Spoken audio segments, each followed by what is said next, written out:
दोस्तों नमस्कार, मैं हूं आपके साथ आपका दोस्त पुनीत। और कैसे हैं आप? उम्मीद करता हूं कि बिल्कुल ठीक ठाक होंगे, मज़े में होंगे। और देश में कोरोना का कहर जारी है, तो इस कहर से अपने आप को बचाए रखिए, सुरक्षित रखिए, क्योंकि आप सुरक्षित रहेंगे तो देश चल सकेगा, समाज चल सकेगा। इसलिए ज़रूरत ना हो तो घरों से बाहर ना निकलिए, कोई काम हो तो घरों से बाहर ना निकलिए, और अगर निकलना भी पड़े तो मास्क पहन कर निकलिए, अपना चेहरा ढक कर निकलिए, सैनिटाइज अपने आप को करते रहें, हाथ धोते रहें, ताकि आपका बचाव हो सके।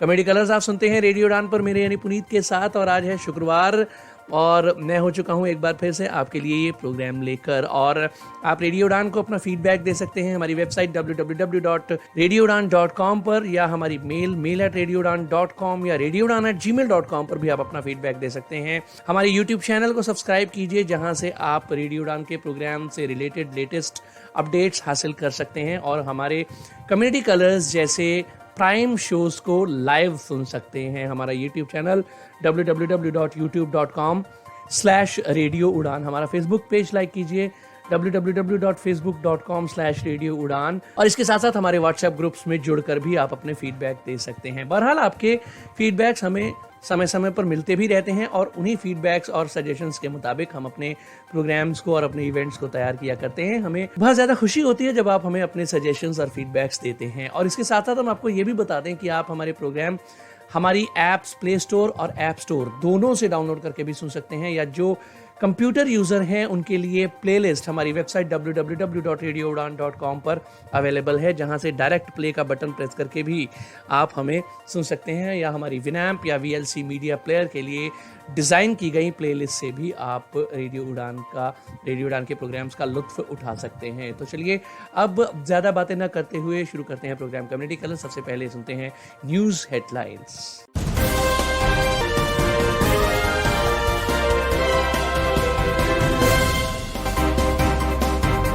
माइक्रोसॉफ्ट CEO सत्या नडेला के बेटे जेन नडेला का 26 वर्ष की आयु में निधन। संगत भोपाल में जॉब ओपनिंग्स। विकलांगों का डायस्टोपिया एकल श्रेणी के रूप में, विकलांगता की नीतिगत चिंता में बढ़ोतरी। दृष्टिबाधित उपयोगकर्ताओं के लिए दुर्गम होने पर मेक माई ट्रिप के खिलाफ शिकायत दर्ज। IIT दिल्ली के छात्रों ने डिजाइन की दुनिया की पहली सेल्फ स्टैंडिंग बैसाखी। सभी विकलांग व्यक्ति एक समरूप समूह नहीं, विभिन्न जरूरतों को चाहिए समावेशी समाधान। मुंबई के भाईखला में विकसित किया जाएगा विकलांग बच्चों के लिए एक अनोखा स्पेशल सेंटर। तो न्यूज हेडलाइंस के बाद वक्त एक छोटे से ब्रेक का। ब्रेक के बाद वापस आऊंगा डिटेल्ड न्यूज बुलेटिन के साथ। सुनते रहिए program community colours only on radio Udaan, a flight of life. मैं दिलराज कौर, प्लेबैक सिंगर, बात कर रही हूँ आपसे। आप रेडियो उड़ान सुन रहे हैं। I am Dilraj Kaur and you are listening to radio Udaan. For more info, log on to www.radioudan.com. Download our app from Google Play Store and do not forget to follow us on social media platforms and subscribe to us on our YouTube channel, Radio Udan. Welcome back to your own favourite show comedy colours only on radio Udaan, a flight of life. मैं हाजिर हो चुका हूं आपका दोस्त Puneet. Break के बाद और न्यूज हेडलाइंस हो चुकी हैं, और अब आइए चलते हैं डिटेल्ड न्यूज बुलेटिन के साथ गौरी की ओर। हेलो दोस्तों, मैं हूँ आरजे गौरी। आप सभी का एक बार फिर से दिल से स्वागत करती हूँ आपके अपने news and update program show community colours में। दोस्तों, अब तक प्रोग्राम में हेडलाइंस हो चुकी है और अब समय है खबरों को विस्तार से सुनने का। तो आइए सुनते हैं न्यूज बुलेटिन विस्तार से। सभी विकलांग व्यक्ति एक समरूप समूह नहीं, विभिन्न जरूरतों को चाहिए समावेशी समाधान।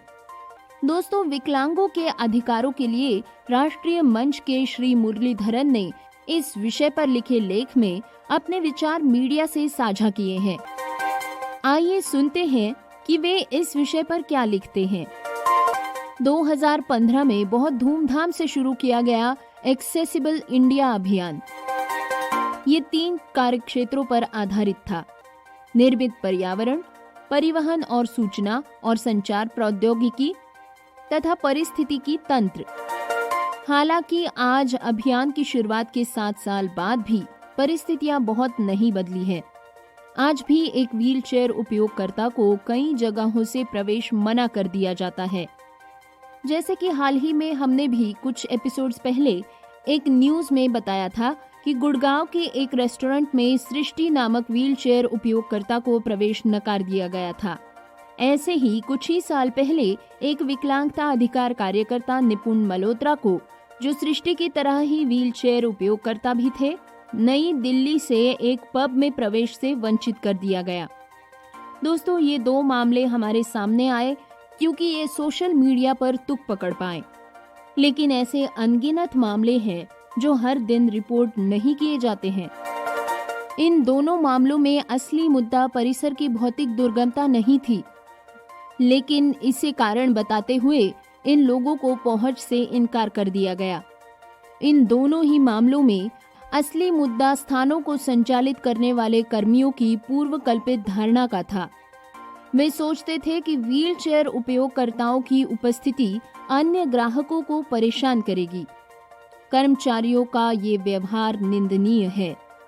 उनके दृष्टिकोण को समाज के विकलांग व्यक्तियों के उपचार और प्रणालीगत सक्षमता के व्यापक संदर्भ में देखा जाना चाहिए। विकलांग लोग बड़े पैमाने पर अदृश्य माने कि इग्नोर्ड माने जाते हैं। इसका अनुमान आप आसानी से लगा सकते हैं। जब हम किसी सार्वजनिक स्थान पर बहुत ही गिने चुने विकलांग लोगों को देखते हैं, तो इससे आसपास के लोगों में जिज्ञासा पैदा हो जाती है। लेकिन इस मानसिकता से हानि होने का अनुमान लगाया जा रहा है। ये किसी आदर्श वातावरण के अनुरूप नहीं लगता है। फ्रेंड्स, एक बात ये भी है कि अदृश्य या इग्नोर्ड होने के कारण विकलांग लोग असंख्य लगते हैं, माने कि नेग्लिजिबल लगते हैं। नकारात्मक दृष्टिकोण और मानसिकता के साथ साथ कलंक और विभिन्न वर्जनाओं के अलावा पहुंच का मुद्दा विकलांग व्यक्तियों के लिए सार्वजनिक स्थानों पर और विभिन्न उपयोगकर्ताओं और सेवाओं का उपयोग करने में एक बाधा है। हमारे शैक्षणिक संस्थान, सार्वजनिक परिवहन, रेस्तरां, दुकान, थिएटर्स, बैंक, आईटी, सूचना प्रौद्योगिकी सेवाएं आदि सब विकलांग जनों के हेतु सुगम्य नहीं है। अब दोस्तों, बात ये भी है कि चूंकि विकलांग लोग एक जैसे नहीं होते, इसीलिए वे समरूप समूह नहीं हैं। उनकी पहुंच की जरूरतें अलग अलग हैं। इसीलिए जबकि एक ठीक निर्मित रैंप व्हीलचेयर उपयोगकर्ता बुजुर्गों और गतिशीलता के मुद्दे वाले लोगों के लिए सही पहुंच प्रदान करता है, वहीं दूसरी ओर यही इमारत को पूरी तरह से सुलभ नहीं बना सकता है। यदि जाने की जगह ऊपरी मंजिल है, तो क्या भवन में सुलभ लिफ्ट है? क्या उस स्थान पर सुलभ शौचालय है? क्या इसमें ब्रेल संकेत है? क्या सांकेतिक भाषा दुभाषिया की उपलब्धता है? इन सभी प्रश्नों का उत्तर दिया जाना आवश्यक है। ये बहुत ही साफ है कि विकलांग व्यक्तियों के अधिकार अधिनियम 2016 द्वारा निर्धारित 5 साल की समय सीमा के आदेश का पालन करने के लिए हम कभी जोर नहीं देते हैं। 3 दिसंबर 2021 को भारत के राष्ट्रपति ने विकलांग लोगों के लिए राष्ट्रीय पुरस्कारों के दौरान कुछ व्हीलचेयर उपयोगकर्ताओं को पुरस्कार सौंपने के लिए विज्ञान भवन में मंच से नीचे कदम रखा। इससे ये भी सुनिश्चित होता है कि केंद्रीय लोक निर्माण विभाग द्वारा बनाए गए प्रतिष्ठित इस स्थल में रैंप नहीं लगाए गए हैं। कई लोगों ने इस चीज के लिए राष्ट्रपति के बड़े दिल की सराहना की, लेकिन पुरस्कार विजेताओं के बारे में सोचिए। उनका मानना है कि उन्होंने अपमानित महसूस किया कि उन्हें मंच पर होने का मौका नहीं मिल पाया। 2019 में जब जिनेवा में कोई व्हीलचेयर उपयोगकर्ता बस स्टैंड पर प्रतीक्षा कर रहा था, तो बस चालक, कोई कंडक्टर नहीं, बस चालक खुद ही यात्री बोर्ड को जाने के लिए फोल्डेबल रैंप खोलेगा और उतरते समय भी ऐसा ही करेगा। दोस्तों, हमारे देश में समावेश की व्यापक चर्चा के बावजूद विदेशों में हो रहे ऐसे सम्मानजनक व्यवहार हमारे देश के लिए बहुत ही दूर का सपना है। ये ध्यान देने योग्य है कि जनवरी 2022 के अंत तक कन्वर्जेंस एनर्जी सर्विसेज लिमिटेड विभिन्न परिवहन निगमों की ओर से 5,585 इलेक्ट्रिक बसेस के लिए टेंडरिंग एक्सेसिबिलिटी मानकों के साथ साथ जनादेश का पालन करने में विफल रहा है। दिल्ली में दिल्ली परिवहन निगम DTC केवल लो फ्लोर बसेस खरीद रहा है, जबकि वही DTC क्लस्टर योजना के तहत स्टैंडर्ड फ्लोर बसेस भी खरीद रहा है। जून 2021 में भारत के राष्ट्रपति कानपुर जाने के लिए दिल्ली से सफदरजंग रेलवे स्टेशन से एक विशेष सैलून में सवार हुए थे।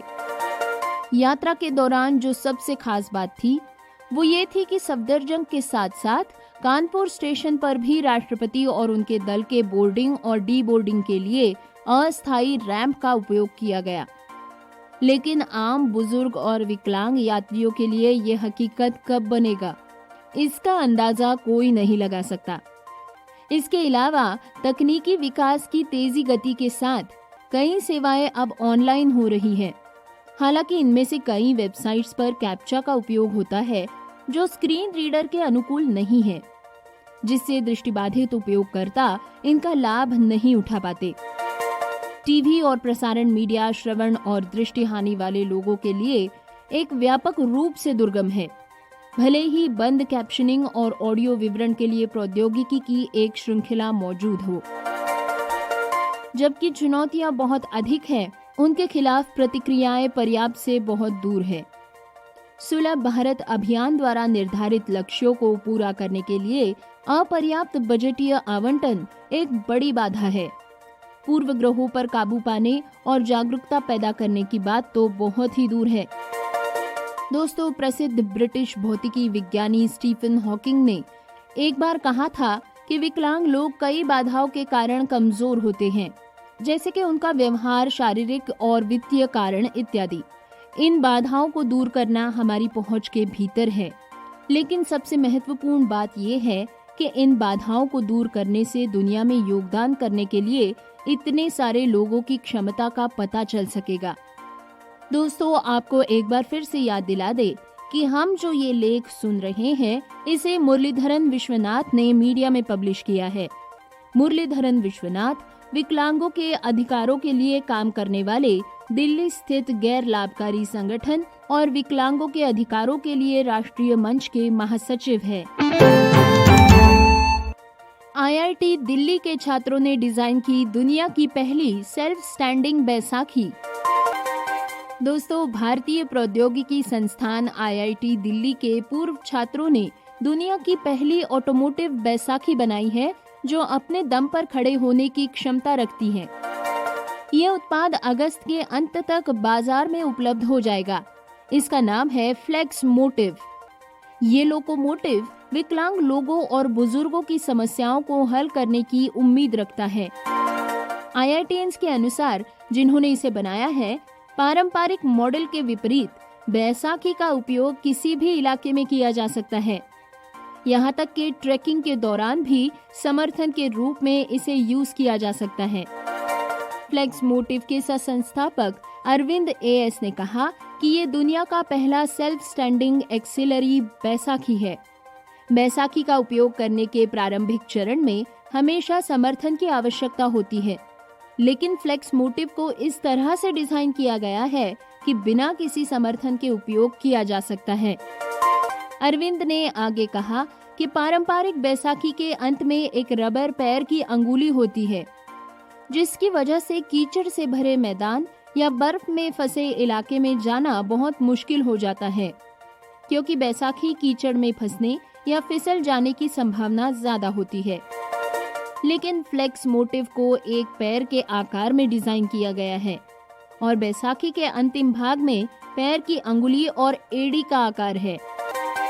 दोस्तों, खुशी की बात यह है कि सभी ई-कॉमर्स प्लेटफॉर्म्स पर फ्लेक्स मोटिव 15 अगस्त तक उपलब्ध हो जाएगा और इसकी कीमत केवल 3,000 रुपए तक रखी गई है। एक पैर के आकार का ये लोकोमोटिव लोगों को अपने दम पर खड़ा होने और यहाँ तक कि ट्रैक या फिसलन वाली सतह पर आसानी से चलने की अनुमति देता है। हाउसिंग सोसाइटी समावेशी विकास लक्ष्यों को पूरा करने के लिए कर रही है अनुकूलन और नवाचार। क्या आपकी हाउसिंग सोसाइटी विकलांगों के अनुकूल है? दोस्तों, समावेशी विकास को शारीरिक रूप से विकलांग वरिष्ठ नागरिकों के सहित सभी नागरिकों की जरूरतों को पूरा करते हैं। सभी को अपनी पूरी क्षमता का एहसास दिलाने के लिए ये जरूरी है। फ्रेंड्स, अब जो न्यूज हम सुनने वाले हैं, इसमें बताया गया है कि कैसे हाउसिंग सोसाइटीज समावेशी विकास लक्ष्यों को पूरा करने के लिए अनुकूलन माने एडेप्टेशन और नवाचार माने इनोवेशन की तरफ मुड़ रहे हैं। पोलियो की स्थिति के कारण अपने पूरे जीवन में कम गतिशील रहने के बाद 78 वर्षीय मुंबईकर वेलेरियन फर्नांडिस को लगता है कि सार्वजनिक और निजी जगह दोनों के डिजाइन्स शारीरिक रूप से अक्षम नागरिकों की जरूरतों को शामिल करने पर जोर दे। भारत को अधिक व्यवस्थित दृष्टिकोण की आवश्यकता है। फर्नांडिस साझा करते हैं कि अधिकांश सार्वजनिक भवनों, मॉल्स, रेस्टोरेंट्स आदि में रैंप पर विचार करें तो आज हम जो देख रहे हैं वो एक विचार के रूप में किए गए टेम्पररी उपाय हैं। संयुक्त राष्ट्र के एक्सेसिबिलिटी डिजाइन मैनुअल में अनुपात 1 से 12 की ढलान निर्धारित की गई है, लेकिन खराब डिजाइन सोच के कारण आज हमारे शहर में रैंप्स 1 से 8 के अनुपात के बराबर होते हैं। ये व्हील चेयर से बंधे व्यक्ति के लिए किसी भी काम का नहीं है, लेकिन सार्वजनिक प्राधिकरणों और निजी डेवलपर्स के बीच अधिक जागरूकता और सहयोग के चलते हम भविष्य में और अधिक विकलांग अनुकूलित स्थानों का निर्माण होते देखेंगे। 2011 की जनगणना के अनुसार भारत की लगभग 2.2% आबादी किसी न किसी रूप में शारीरिक अक्षमता के साथ जी रही है। 2015 में सरकार ने सुगम्य भारत अभियान शुरू किया था, लेकिन किसी भी वास्तविक परिवर्तन को प्राप्त करने के लिए पर्याप्त धन के बिना इसे शुरू किया गया। 2019 में इस परियोजना के लिए लगभग 135 करोड़ रुपए आवंटित किए गए। ऐसे सुनने में अधिक लगने वाली ये संख्या असलियत में इसका मतलब है कि केवल 14 रुपए प्रति विकलांग भारतीय नागरिक। क्या विकलांग व्यक्तियों के लिए समावेशी और सुलभ आवास परियोजनाओं के विकास में रियल एस्टेट क्षेत्र कोई भूमिका निभाता है? एनरॉक ग्रुप के चेयरमैन अनुज पुजारी बताते हैं कि इस संबंध में बहुत कुछ करने की जरूरत है। आज अधिकांश सार्वजनिक और निजी भवनों में वरिष्ठ और विकलांग दोनों के लिए बुनियादी सुविधाओं का अभाव है। अधिकांश नई परियोजनाओं में लिफ्ट्स हैं। दोनों ऊंची इमारतों और यहाँ तक कि कम मंजिलों वाली इमारतों में भी लिफ्ट्स देखी जाती हैं, जो व्हीलचेयर पर या कैलिपर वाले लोगों के लिए गतिशीलता की सुविधा प्रदान करती हैं। हालांकि कई अन्य प्रमुख सुविधाएं जैसे Braille signage, side rail, ramp, tactile फर्श आदि की कमी है। डेवलपर्स धीरे धीरे, यदि सभी नहीं लेकिन कुछ सुविधाओं को शामिल करके अपनी परियोजनाओं को और बेहतर और विकलांगों के अनुकूल बनाने की आवश्यकता को पहचानने लगे हैं। इसके अलावा कोविड-19 ने भारत में वरिष्ठ रहने वाले वर्ग के लिए भविष्य को कुछ हद तक बदल दिया है, क्योंकि इस तरह के आवासों की मांग कथित तौर पर महामारी से प्रेरित अनिश्चितताओं के बाद बढ़ रही है। वरिष्ठ आबादी बढ़ती जा रही है और कोविड-19 के बाद हम कई वरिष्ठों को अपने बच्चों के साथ रहने के लिए आगे बढ़ते हुए देख रहे हैं। नतीजतन हाउसिंग सोसाइटीज में वरिष्ठ लोगों के लिए अतिरिक्त सुविधाएं कई लोगों द्वारा पसंद की जा रही है। व्हीलचेयर की मुफ्त आवाजाही के लिए साइड रेल, रैंप और लिफ्ट जैसी बुनियादी सुविधाओं में मांग आम सुविधाओं में गिनी जा रही है। उन परिवारों के लिए जो विकलांगों के अनुकूल परियोजनाओं की तलाश कर रहे हैं, या वो लोग जो अपनी सेवा निवृत्ति के वर्षों के लिए घरों में निवेश करना चाहते हैं, यानी रिटायरमेंट के बाद किसी घर में रहना चाहते हैं, उनके लिए अनुकूलित इमारतें बनाने के लिए एक अच्छा समय अब शुरू हुआ है। आज कई आवासीय उपभोक्ता, मालिक या किराएदार अब टिकाऊ भवनों की मांग कर रहे हैं, क्योंकि समय के साथ उनका उपयोग संसाधन अनुकूलन के माध्यम से कल्याण, स्वास्थ्य और दक्षता पर स्पष्ट रूप से प्रभाव दिखाएगा। समाज और पड़ोस के स्तर पर स्थायी बुनियादी ढांचे की मांग के साथ सामूहिक रूप से जिम्मेदार जीवन सुनिश्चित करने के लिए समुदाय जुट रहा है। तो तो आखिरकार समाज के लिए एक सुलभ और समावेशी निर्माण परियोजना का क्या मूल्य है? एडिफिस कंसल्टेंट्स बेंगलुरु में design lead architect Jayesh Ganesh कहते हैं कि निजी और सार्वजनिक दोनों प्राधिकरणों में समावेशी और सुलभ डिजाइन के प्रति जागरूकता बढ़ रही है, जो शहर और निर्मित वातावरण को अधिक व्यापक लोगों के लिए सुखद और आकर्षक बनाता है। विकलांग व्यक्तियों के अधिकारिता विभाग DEPWD द्वारा शुरू किए गए एक्सेसिबल इंडिया जैसे अभियानों ने इस मिशन में मदद की है। विकलांग व्यक्तियों और बुजुर्गों के लिए बाधा मुक्त निर्मित वातावरण के लिए सामंजस्यपूर्ण दिशा निर्देश और मानक और व्यापक पहुंच केंद्रित डिजाइन दिशा निर्देश इस वर्ष लागू हो सकता है। विकलांग व्यक्तियों के लिए सुलभ परियोजना का मूल्य अमूर्त है। एक समाज के रूप में हमने अब केवल पहुंच और समावेशिता के बारे में कठिन लेकिन महत्वपूर्ण प्रश्न पूछना शुरू कर दिया है। जैसे जैसे हम लोगों के सामने आने वाली अनूठी और विविध चुनौतियों को समझना शुरू करते हैं, वैसे वैसे हमारे शहर सहानुभूतिपूर्ण समाधान खोजने और लागू करने में अधिकाधिक स्वीकृति दिखा रहे हैं। घर खरीदार जो वरिष्ठ नागरिक है या विकलांग लोग हैं, अब पहले से विपरीत और संभवतः पहली बार सामाजिक, सामुदायिक, मनोरंजक और सार्वजनिक स्थानों में कई का आनंद लेने की स्थिति में हैं। शारीरिक रूप से अक्षम लोगों के लिए भवन डिजाइन करने की नीति क्या है?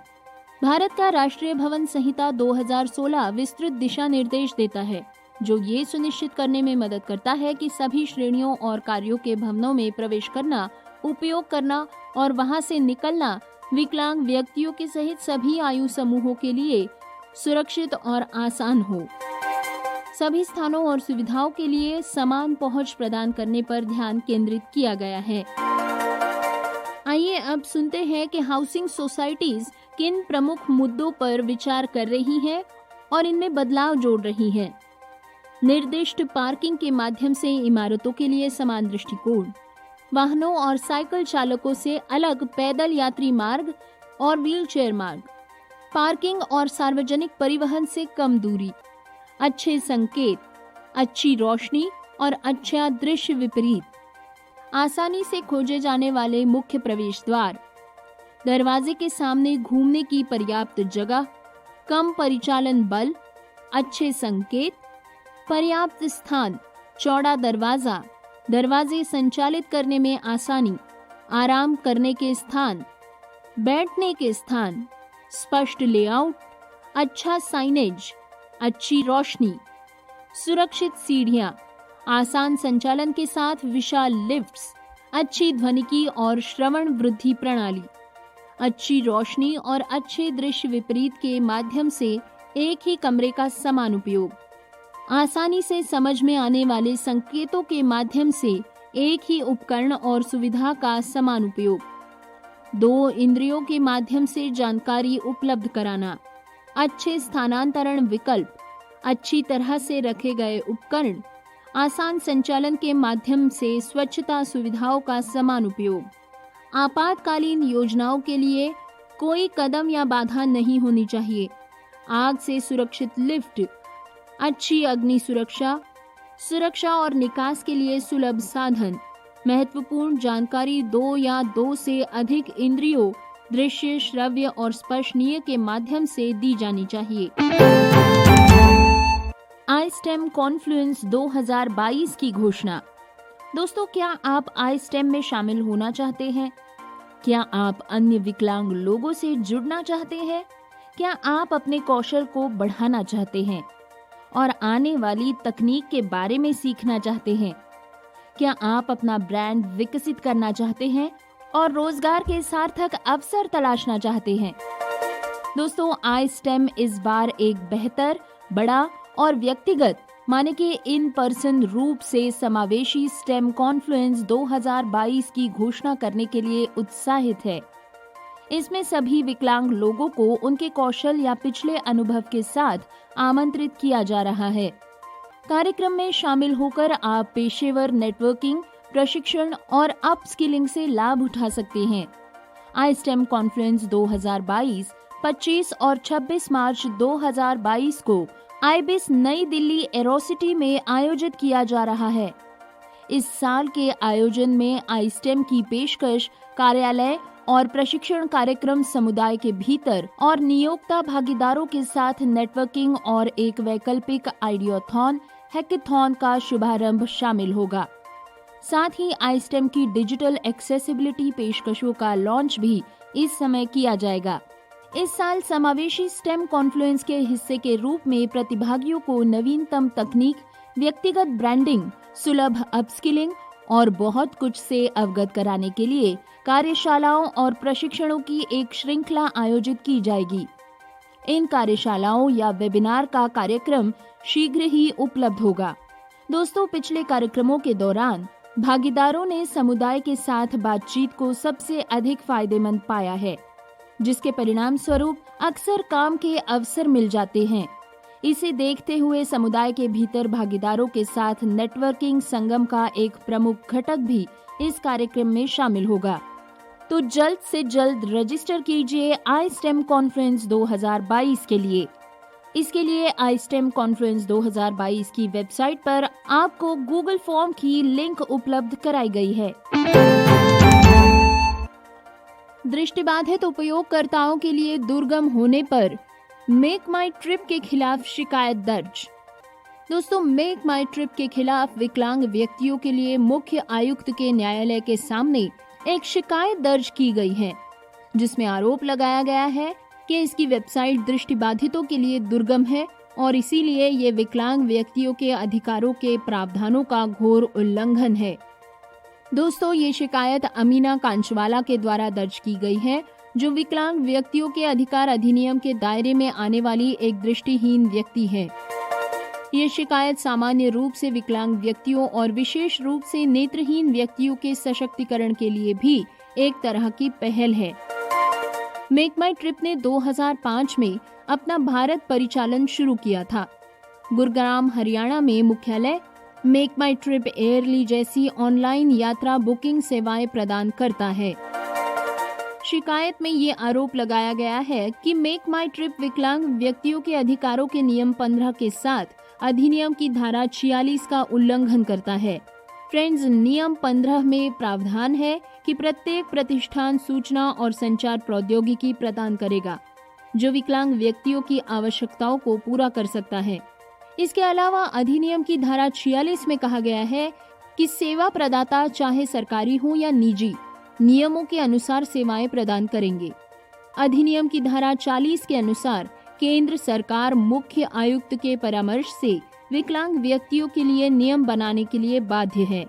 दोस्तों, इस कंप्लेंट में ये तर्क दिया गया है कि शिकायतकर्ता विभिन्न एक्सेसिबिलिटी बाधाओं के कारण मेक माई ट्रिप की वेबसाइट को प्रभावी ढंग से एक्सेस करने में समर्थ नहीं रहा है। साइन इन स्क्रीन पर टॉक बैक संबंधित उपयोगकर्ता के नाम से ईमेल आईडी नहीं पढ़ रहा है। उपयोगकर्ताओं के पास 2 ईमेल आईडी कॉन्फ़िगर हो सकते हैं, जो उनके मोबाइल में इसी नाम से कॉन्फ़िगर किया जाता है। इसीलिए इसमें स्थित स्क्रीन रीडर उपयोगकर्ताओं के लिए वांछित ईमेल आईडी का चयन करने के लिए डिजाइन किया जाना चाहिए। लेकिन मेक माई ट्रिप के होम पेज पर नियंत्रणों के लिए भूमिकाएं परिभाषित नहीं की गई है। स्क्रीन रीडर उपयोगकर्ता ये जानने में असमर्थ होंगे कि ये एक इंटरैक्टिव तत्व है या बस एक नॉर्मल टेक्स्ट है। पूरे एप्लीकेशन में शीर्षकों को परिभाषित नहीं किया गया है। स्क्रीन रीडर उपयोगकर्ता विभिन्न वर्गों के बीच अंतर करने में असमर्थ होंगे। उदाहरण के लिए, ऑफर्स को शीर्षक में परिभाषित किया जाना चाहिए। हैमबर्गर मेन्यू के लिए लेबल परिभाषित नहीं है। स्क्रीन रीडर उपयोगकर्ता इसका उद्देश्य नहीं जान पाएंगे क्योंकि टॉकबैक इसके नाम को पढ़ता ही नहीं है। ये समस्या कई बटनों के लिए पूरे एप्लीकेशन में जगह जगह उत्पन्न हो जाती है। ये इस एप्लीकेशन को स्क्रीन रीडर उपयोगकर्ताओं के लिए अप्राप्य बना रही है। कैलेंडर पिकर बहुत ज्यादा दुर्गम है। स्क्रीन रीडर उपयोगकर्ता फ्लाइट, बस बुक करते समय कैलेंडर पिकर से अपनी मनचाही डेट्स नहीं चुन सकते।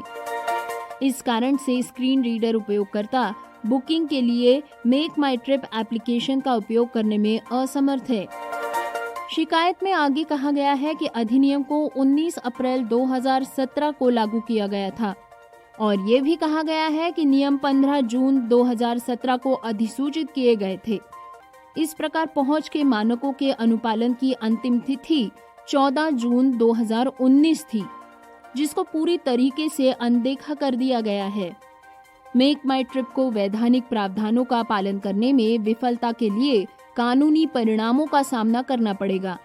शिकायत आगे कहती है कि प्रतिवादी मेक माई ट्रिप ने इन प्रावधानों का अनुपालन नहीं किया है, जबकि पहले ही समय अवधि की समाप्ति के बाद 2.5 साल से भी ज्यादा समय बीत चुका है।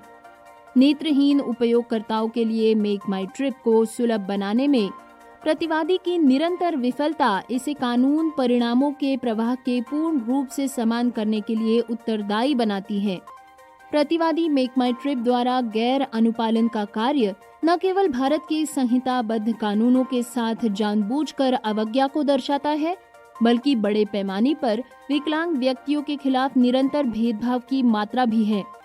इस प्रकार नेत्रहीनों के मौलिक अधिकारों का उल्लंघन किया जा रहा है। विकास कुमार बनाम संघ लोक सेवा आयोग और अन्य मामलों में सुप्रीम कोर्ट के फैसले पर भी भरोसा किया गया था, जिसमें सर्वोच्च न्यायालय ने अंडरस्कोर किया था। अंततः ये कामना की जा रही है कि मेक माई ट्रिप को अधिनियम और नियमों के निरंतर गैर अनुपालन के लिए दंडित किया जाना चाहिए और आगे का संचालन करने के निर्देश दिए जाने चाहिए। डिटेल्ड न्यूज बुलेटिन अभी जारी है, लेकिन वक्त एक छोटे से ब्रेक का है। ब्रेक के बाद वापस आते हैं और लौट कर आऊंगा। डिटेल्ड न्यूज बुलेटिन कंटिन्यू रहेगा, तो सुनते रहिए प्रोग्राम कम्युनिटी कलर्स सिर्फ रेडियो उड़ान पर। अब विजुअली इम्पैक्ट पर्संस के लिए एक्सेसिबल डिवाइसेस मंगाना हो गया है बहुत ही आसान। जी हाँ, सेक्शन ने लॉन्च किया है online shopping portal sectech.in SAKTEK.in। जी हाँ, लॉग इन करके पा सकते हैं सभी प्रोडक्ट्स की जानकारी। एक क्लिक में खरीद सकते हैं अपना मनचाहा प्रोडक्ट। तो आज ही लॉग इन करें www.sectech.in। ज्यादा जानकारी पाने के लिए ईमेल कर सकते हैं info@sectech.in या फिर कॉल कर सकते हैं 011-4241-1015 पर।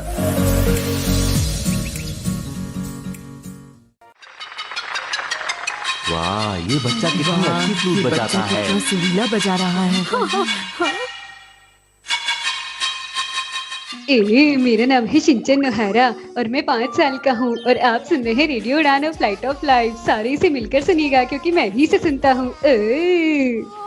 ये सिंचन कहाँ से आ गया? जोर से घूमे हम तुम झूमे, नाचो नाचो और सबको घुमा दो। प्रोग्राम में फिर से स्वागत। डिटेल्ड न्यूज बुलेटिन जारी है, सुनते रहिए कम्युनिटी कलर्स। प्रोग्राम आगे बहुत कुछ है, लेकिन पहले सुन लेते हैं डिटेल्ड न्यूज बुलेटिन का बाकी हिस्सा। विकलांगों का डायस्टोपिया एकल श्रेणी के रूप में विकलांगता की नीतिगत चिंता में बढ़ोतरी। फ्रेंड्स, एक विकलांग व्यक्ति जो अपना नाम नहीं बताना चाहते, उनका नाम हम इस न्यूज के लिए एम की तरह उच्चारित करेंगे। एक विकलांग व्यक्ति एम उस नौकरी के लिए आवेदन करने के लिए योग्य नहीं है जिसके लिए उसने अपने पूरे जीवन में प्रशिक्षण लिया है। अब आप पूछेंगे ऐसा क्यों? तो दोस्तों, इसका कारण ये है कि इस नौकरी के लिए परीक्षा आयोजित करने वाले राज्य आयोग ने उन्हें उनकी विकलांगता सेरेब्रल पाल्सी के कारण इसके लिए योग्य नहीं पाया है। वो केंद्रीय संगठन में विकलांग लोगों के लिए आरक्षित श्रेणी में सहायक प्रोफेसर के समान नौकरी के लिए पात्र है, लेकिन अपने गृह राज्य में नहीं। उसकी विकलांगता ने उसे वंचित कर दिया है। लेकिन क्या वास्तव में ऐसा है, या ये एक नीति है जो लोगों को पहचानने में विफल हो रही है? एम ने नौकरी के लिए आवेदन करने के लिए योग्य लोगों की राज्य की सूची में अपने विकलांगता की श्रेणी के अभाव को बताते हुए अदालत में अपील की है। नौकरी का विज्ञापन उनके गृह राज्य में केवल एक हाथ, दोनों हाथों, एक पैर, अंधत्व, आंशिक रूप से दृष्टिहीनता, श्रवण बाधित और आंशिक रूप से श्रवण बाधित लोगों की श्रेणियों की पहचान करता है, जिनके लिए इस रिक्ति के तहत एक पद आरक्षित है। वे नहीं सोचते हैं कि सेरेब्रल पाल्सी को विकलांगता की श्रेणी के रूप में आरक्षण के लिए माना जाए। ये अधिसूचना का उल्लंघन है। सामाजिक न्याय और अधिकारिता मंत्रालय द्वारा 4 जनवरी 2021 को प्रकाशित एक DD 3 के तहत कला, विज्ञान, वाणिज्य, अर्थशास्त्र अतिरिक्त विषयों में सहायक प्रोफेसर के पद के लिए सेरेब्रल पाल्सी वाले व्यक्ति को मान्यता दी गई है। लेकिन फ्रेंड्स, इसके उल्लंघन के बावजूद राज्य आयुक्त ने निर्देश दिया है कि विकलांग व्यक्तियों के लिए आरक्षण के पद की पहचान राज्य द्वारा अधिसूचना के आधार पर की जाती है और इसीलिए उन्हें विकलांग लोगों की आरक्षित श्रेणी में शामिल करने के एम के अनुरोध पर विचार नहीं करना है। अधिकारियों की ओर से उपेक्षा की ये केवल एक घटना है जिसका सामना एम ने अपने रोजगार के संबंध में किया है। 36 साल की उम्र में भी वो बेरोजगार है। उनकी बेरोजगारी सरकारी नीतियों के कारण है। एम के लिए हालांकि सबसे बड़ी बाधा लोगों की उनकी स्थिति को समझने की अज्ञानता भी रही है। कभी कभी वो सेरेब्रल पाल्सी को एक विकलांगता के रूप में देखे जाने के बारे में शिक्षा के पेशे में फैले अज्ञान से हैरान हो जाते हैं। विकलांगता की नीति में सेरेब्रल पाल्सी की स्थिति के बारे में भ्रम विश्वविद्यालय के स्थानों में तथा प्रशासन की प्रथाओं में भी पाया जाता है। दोस्तों, सेरेब्रल पाल्सी को विकारों के एक समूह के रूप में परिभाषित किया जा सकता है जो किसी व्यक्ति की मुद्रा में चलने और रहने की क्षमता को प्रभावित करता है। एम को रोजमर्रा की परिस्थितियों में चलने और खुद को संचालित करने में परेशानी होती है। वो सार्वजनिक परिवहन का उपयोग नहीं कर सकता है। वो सीढ़ियों का उपयोग करने और बैठने में मदद लेना पसंद करता है। अपनी हालत के बावजूद उन्होंने सामाजिक विज्ञान में अच्छे नामांकित संस्थानों से अपनी शिक्षा पूरी की है। अफसोस की बात है कि उनकी योग्यता उन्हें अच्छी नौकरी की गारंटी नहीं देती। रोजगार के मुद्दे पर लोगों के साथ व्यवहार करते समय उन्हें लगातार समस्याओं का सामना करना पड़ता है। उनके अपने शब्दों में कहा जाए तो ये एक बड़ी मनोवृत्ति संबंधी समस्या है, जहां मंत्री, नौकरशाह, यहाँ तक कि न्यायपालिका भी वास्तव में एक विकलांग व्यक्ति को नागरिक के रूप में नहीं देख रही। वे अभी भी विकलांग लोगों को देखते हैं पिछले जन्म में किए गए पापों के कलंक पकड़े हुए लोगों की तरह। इस तरह की सोच का विरोध किया जाना चाहिए। मुझे ऐसा लगता है कि इस विशाल सामाजिक परिस्थिति का एक हिस्सा है जहां कुछ विकलांग लोगों को दूसरों की तुलना में अधिक मान्यता प्राप्त है। फ्रेंड्स, एम आगे बताते हैं कि एक बार वे एक इंटरव्यू पैनल में सामने बैठे थे जिसने उनकी विकलांगता की ओर इशारा करते हुए उनकी योग्यता की अवहेलना की। उन्होंने एम से कहा कि आप छात्रों को कक्षा में बनाए नहीं रख पाएंगे। उन्होंने उससे ये भी पूछा कि क्या वो विश्वविद्यालय स्तर पर भी काम करने के योग्य है। एम की विकलांगता और विकलांग लोगों के रोजगार के सामान्य मानदंडों के बारे में पैनल का ज्ञान अधूरा था। पैनल आश्वस्त नहीं था कि वो विद्यालय जाने में सक्षम होगा। जैसा कि अपेक्षित था, उन्हें नौकरी के लिए नहीं चुना गया। गंभीर रूप से विकलांग लोगों को रोजगार देने के लिए निजी क्षेत्र की अनिच्छा के कारण उनकी परेशानी बढ़ गई है। निजी विश्वविद्यालय पहले से ही योग्य कर्मचारियों को कम वेतन देने में कुख्यात है। विकलांग व्यक्तियों के प्रति उनकी प्रतिक्रिया पर ध्यान देना कोई आश्चर्य की बात नहीं होगी। तो एम सिस्टम से, पूंजीवाद से और सामान्य रूप से उन लोगों से निराश रहते हैं जो अपनी शैक्षिक पृष्ठभूमि के बावजूद सीखने के इच्छुक नहीं हैं। आखिरकार एम कहते हैं कि हम उन्हें विभिन्न नामों से पुकारते हैं। विकलांग लोग, दिव्यांगजन, विशेष रूप से सक्षम या डिफरेंटली एबल्ड। हालांकि कुछ लोग ये नाम हासिल करने में सक्षम नहीं हैं। उनकी अक्षमताओं की प्रकृति के कारण उनसे ये टाइटल भी छीन लिया जा रहा है। समाज में विभिन्न प्रकार के विकलांग लोग होते हैं, जिनमें कुछ विकलांग दूसरों की तुलना में अधिक दिखाई देते हैं। डिस्लेक्सिया की तुलना में दृष्टिहीनता के बारे में अधिक जानकारी होती है। साथ ही कुछ प्रकार की अक्षमताओं के अधिकारों के लिए दूसरों की तुलना में अधिक दबाव समूह भी मौजूद है। दोस्तों, सेरेब्रल पाल्सी से पीड़ित एम विकलांगता का एक ऐसा रूप है जहां अधिकारी, नीति निर्माता, राज्य प्रणाली और विभिन्न स्तरों पर उसे एक विकलांग व्यक्ति के रूप में पहचान नहीं मिल पा रही है। समाज में ऐसे केसेस, ऐसे दृश्य स्पष्ट रूप से बताते हैं कि कुछ विकलांगों के साथ दूसरों की तुलना में अधिक भेदभाव हो रहा है। संगत भोपाल में जॉब ओपनिंग्स। दोस्तों, संगत एक गैर सरकारी गैर लाभकारी संगठन है जिसका मुख्यालय गोवा में है। इसके अन्य ऑफिसेज दिल्ली, भोपाल और पुणे में स्थित है। संगत अपने अस्तित्व के 25वें वर्ष में है और बाल विकास, किशोर और युवा स्वास्थ्य, वयस्क मानसिकता में गुणवत्ता समुदाय आधारित अनुसंधान में उच्च संचालन का अनुभव रखता है। फ्रेंड्स, आई हियर संगत में आयोजित एक सहयोगी पहल है जो शिक्षाविदों, शोधकर्ताओं, सहभागी अनुसंधान, हिमायत करने के लिए कार्यकर्ता, व्यवसायी और समुदाय के प्रतिनिधि और हाशिए पर पहुंचे लोग स्वास्थ्य पहुंच और मानसिक स्वास्थ्य जैसे विषयों पर शिक्षा प्रदान करती है। I hear CB I hear की छत्रछाया में एक नवीनतम परियोजना है। इस प्रोजेक्ट का उद्देश्य एक समूह विकसित करना है जो विकास की दिशा में काम करके कोविड-19 महामारी के बाद प्रभावों से निपटने के लिए समुदाय आधारित समाधान ढूंढ निकालेगा। फ्रेंड्स, ये प्रोजेक्ट 1 साल का है और बैंक फंड द्वारा वित्त पोषित परियोजना है। दोस्तों, सुनते हैं कि परियोजना के तहत जॉब पाने के लिए क्या आवश्यकता है। सामाजिक कार्य, सामाजिक स्वास्थ्य, समाजशास्त्र, मनोविज्ञान में स्नातकोत्तर डिग्री, विकलांगता और LGBTQIA में मुद्दों की समझ के साथ अन्य संबंधित क्षेत्र, अंग्रेजी में भाषा का प्रवाह, दोनों लिखित और बोली जाने वाली अंग्रेजी, भोपाल में स्थित होने की इच्छा। दोस्तों, सुनते हैं कि इस परियोजना के तहत कौन से पदों की रिक्ति की घोषणा की गई है। परियोजना सहायक 1 पद भोपाल, कोर्स कोऑर्डिनेटर 1 पद भोपाल, रिसर्च असिस्टेंट 1 पद भोपाल। इन पदों के लिए इच्छुक उम्मीदवारों के लिए आवेदन की अंतिम तारीख है 9 मार्च 2022। इसके बाद हस्तक्षेप समन्वयक गोवा तथा अनुसंधान समन्वयक गोवा, इन पदों के लिए भी रिक्ति की घोषणा की गई है।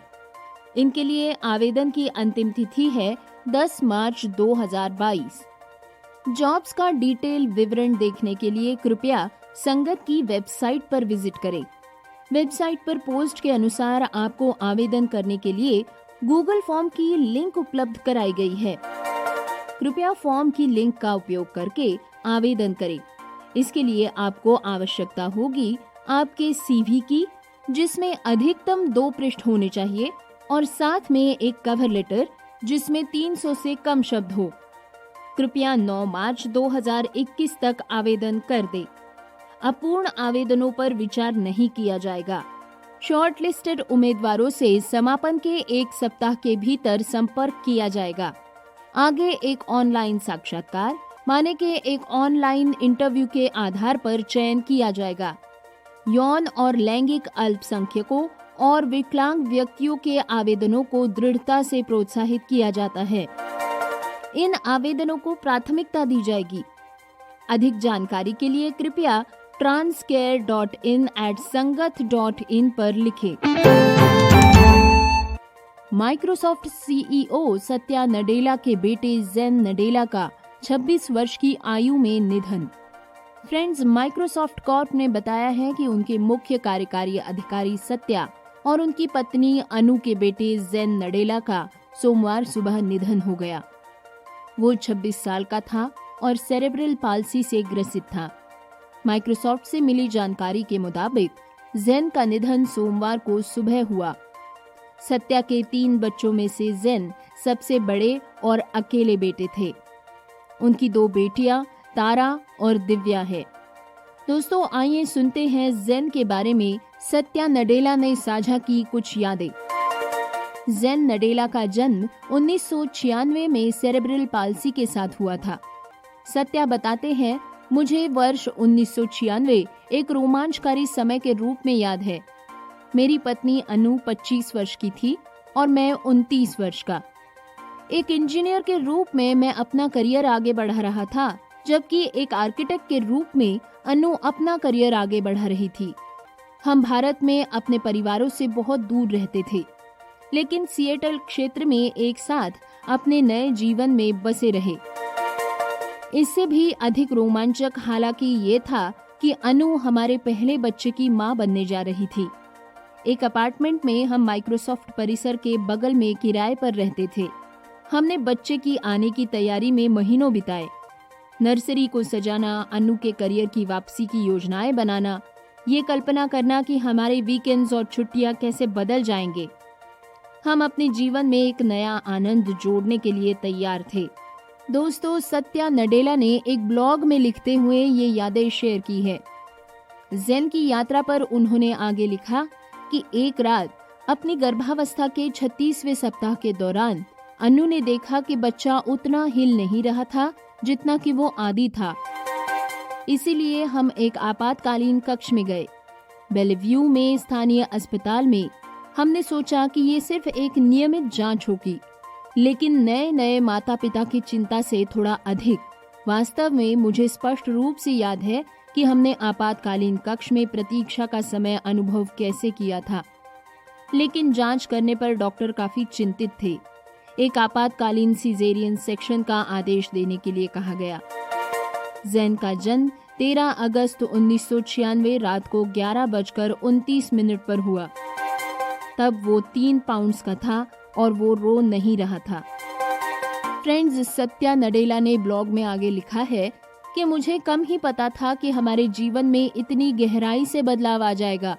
अगले कुछ वर्षों में हमने गर्भाशय के श्वासावरोधक से होने वाले नुकसान और उसके परिणामों के बारे में अधिक सीखा और ज़ेन को व्हीलचेयर की आवश्यकता कैसे होगी और हमें किस पर निर्भर रहना होगा, इसके बारे में हमने और अधिक सीखा।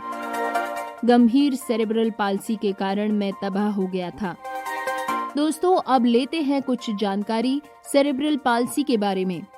सेरेब्रल पाल्सी एक ऐसी स्थिति है जहां मांसपेशियों का समन्वय बिगड़ा हुआ होता है और जन्म से पहले या जन्म के समय या बच्चे के जन्म के बाद पहले कुछ वर्षों में जब मस्तिष्क का विकास हो रहा होता है, तब मस्तिष्क को नुकसान पहुंचने के कारण सेरेब्रल पाल्सी हो सकता है।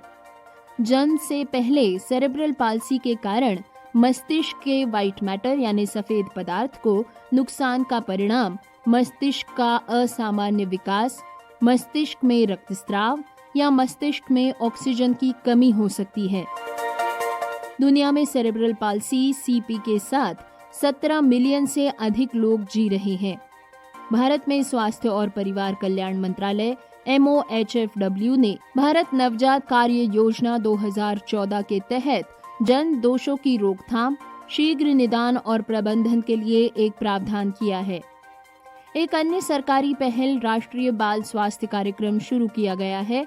जन्म से लेकर 18 साल के बच्चों की शुरुआती पहचान और शुरुआती हस्तक्षेप, जन्म के समय दोषों, कमियों, बीमारियों और विकलांगता सहित विकास में देरी को कवर करने के लिए। फ्रेंड्स, विश्व सेरेब्रल पाल्सी दिवस WCPD हर साल 6 अक्टूबर को मनाया जाता है। तो अब वापस मुड़ते हैं सत्या नडेला की तरफ।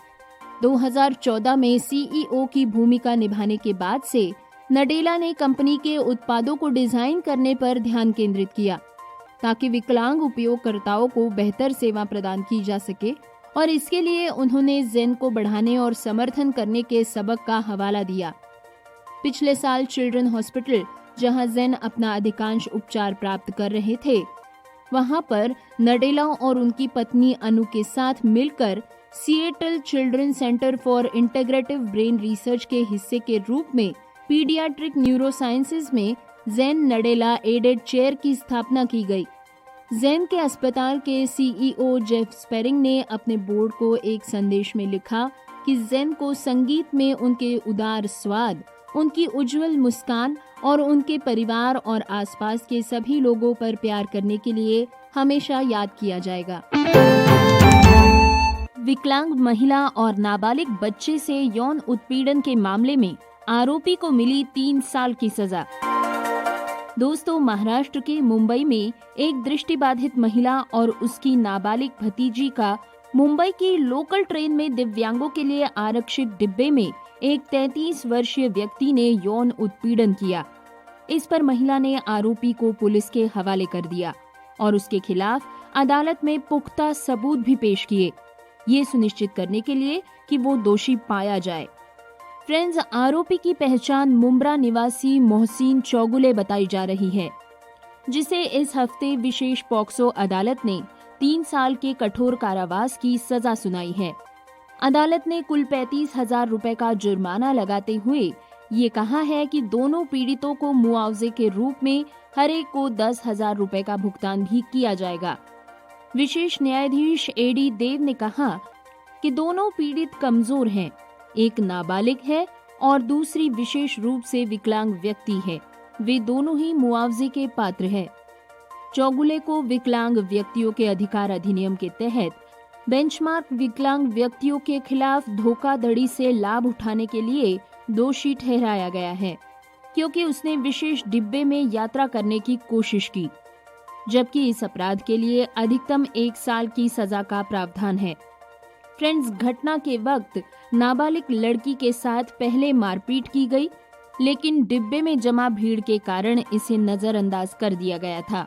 जब आरोपी ने उसके साथ इस कृत्य को दोहराया तो वृद्ध महिला ने अलार्म बजाया। नाबालिग लड़की ने आरोपी की पहचान की।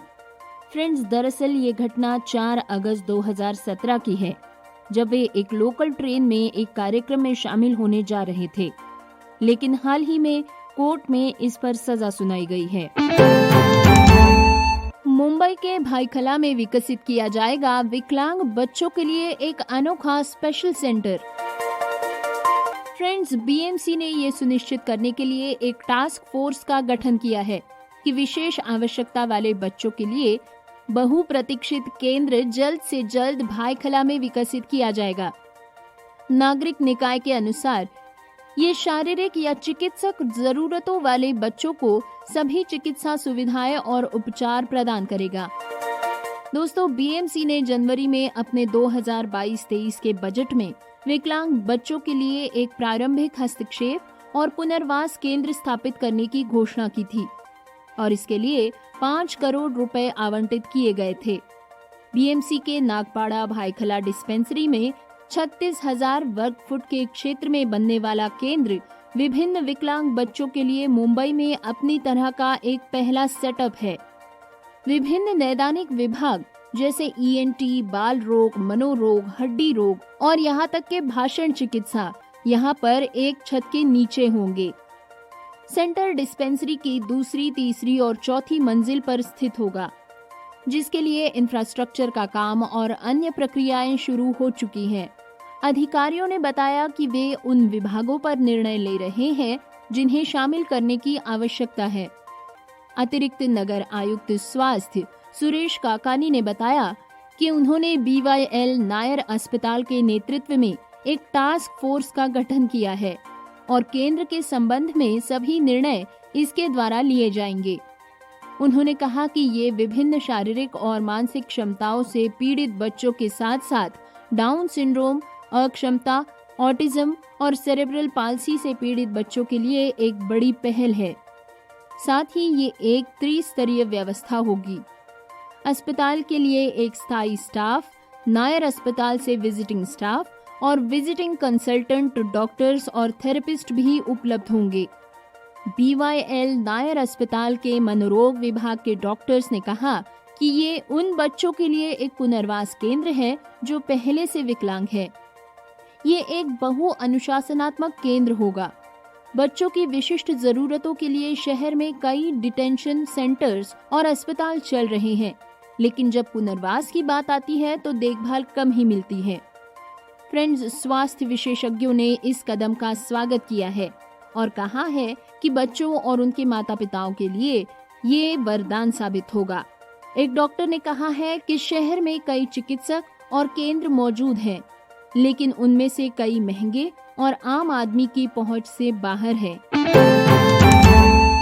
तो डिटेल न्यूज़ बुलेटिन में आपने अब तक की जो इस वीक की खास खबरें सुनी और उम्मीद करते हैं कि आप आपको नई नई अपडेट्स ज़रूर मिली होंगी। और हम हमेशा कहते हैं कि आप भी अगर कोई अपडेट हम तक पहुंचाना चाहते हैं तो mail@radioudan.com या radioudan@gmail.com पर भी आप हमें न्यूज़ भेज सकते हैं, और हमारी कोशिश होगी कि उस न्यूज़ को वेरीफाई करके इस प्रोग्राम में हम शामिल करें। तो बहरहाल डिटेल्ड न्यूज़ बुलेटिन के बाद वक्त एक ब्रेक के बाद वापस आएंगे। तो सुनते रहिए program community colours only on radio Udaan, a flight of life.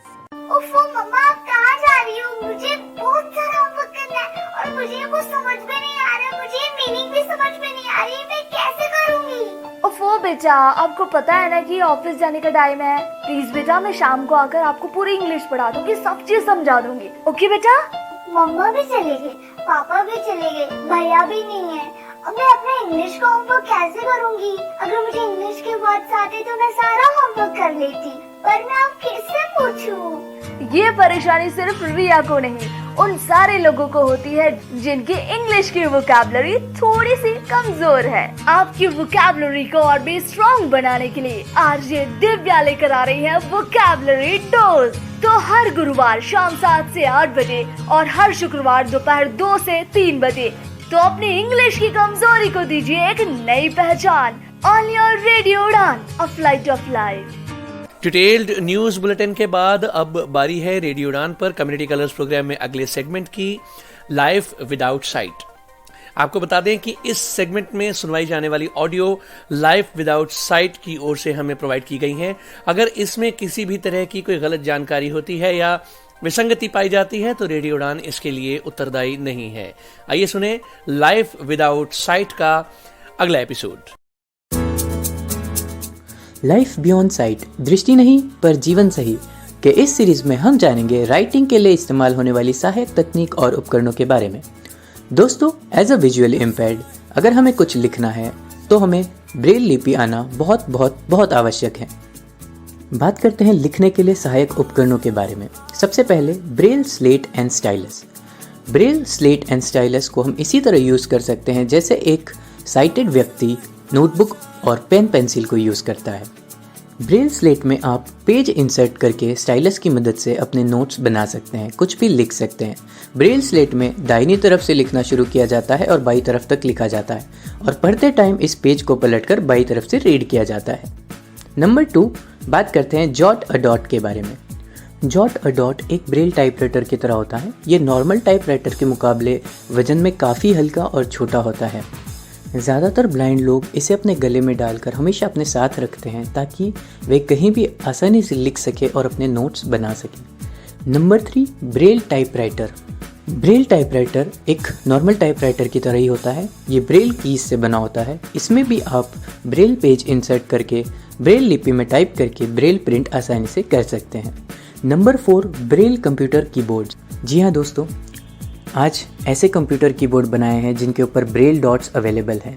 जिन्हें भी ब्रेल लिपि आती है वे आसानी से इन कीबोर्ड का इस्तेमाल करके कंप्यूटर पर कुछ भी टाइपिंग कर सकते हैं, कुछ भी लिख सकते हैं। Number 5, large size computer keyboards. दोस्तों, जो साधारण कीबोर्ड होते हैं उन पे अक्षर जो है वो काफ़ी बारीक अक्षरों में प्रिंट करे गए होते हैं, जो कि एक लो विजन पर्सन्स आसानी से नहीं देख पाता। तो इन्हीं लो विजन पर्सन्स के लिए कंप्यूटर कीबोर्ड्स के ऊपर बड़े अक्षरों में प्रिंट किया गया है, जिन्हें वे आसानी से देखकर अपनी टाइपिंग कर सकते हैं।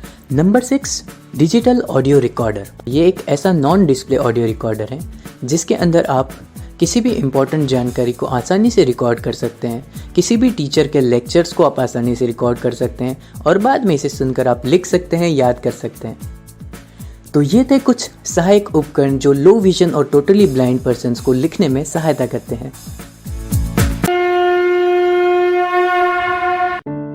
देखा, रीडिंग और राइटिंग है कितनी आसान।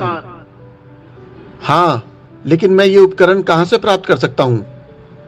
कुछ आई हॉस्पिटल, एनजीओ और ब्लाइंड स्कूल ये सभी उपकरण उपलब्ध कराते हैं। अच्छा, ये तो मेरी एजुकेशन के लिए बहुत ही उपयोगी है।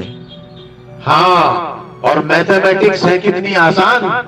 आने वाले ऑडियो में तुम्हें यह पता लगेगा। मैथमेटिक और आसान। जय हो, जय हो। उम्मीद करेंगे कि आपको ये सेक्शन, ये सेगमेंट पसंद ज़रूर आया होगा और आप अपना फीडबैक इस सेक्शन और पूरे प्रोग्राम के मुतल्लिक हमें ज़रूर देंगे। और फीडबैक देने के जो तरीके हम पहले प्रोग्राम की शुरुआत में बता चुके हैं, तो आप किसी भी तरीके से अपना फीडबैक हमें भेज सकते हैं। तो इसी के साथ मुझे यानी पुनीत को आज का प्रोग्राम खत्म करने की दीजिए इजाज़त। बाय बाय, गुड नाइट, शब्बा खैर, जय हिंद, जय भारत।